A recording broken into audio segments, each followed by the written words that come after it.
By his look and the power of his presence, he effected subsidence of the mind and the experience of the one perfect reality. He often said that the true teaching was in silence, but this does not mean verbal expositions also were not given.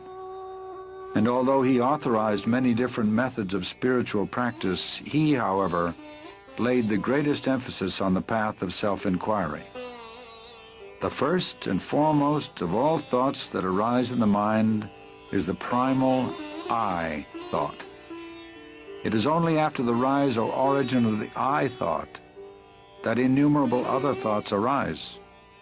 Search by means of a deeply introverted mind wherefrom this I arises.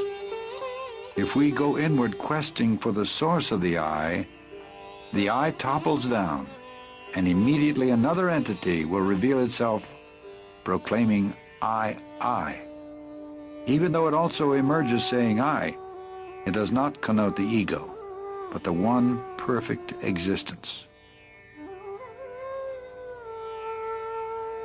People of all religions came to him, and he never advised any of them to change their faith or abandon their creeds.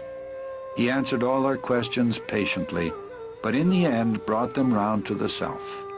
Know who you are, then all else will be known, he would say.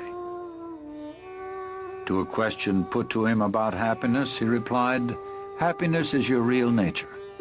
You identify yourself with the body and mind, feel its limitations, and suffer. Realize your true self in order to open the store of unalloyed happiness.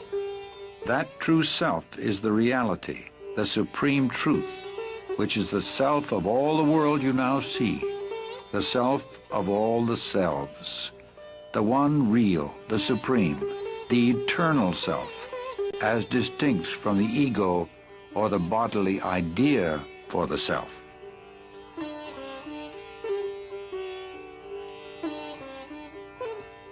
He never advised anyone to renounce their families or move to the forest.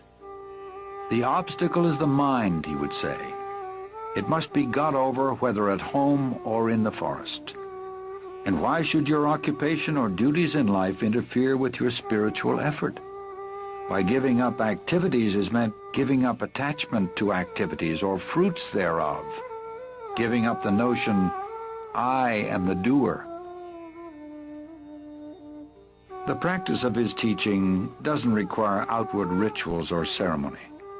It takes one straight to the source of one's own being, which is the source from whence all religions spring and must ultimately resolve.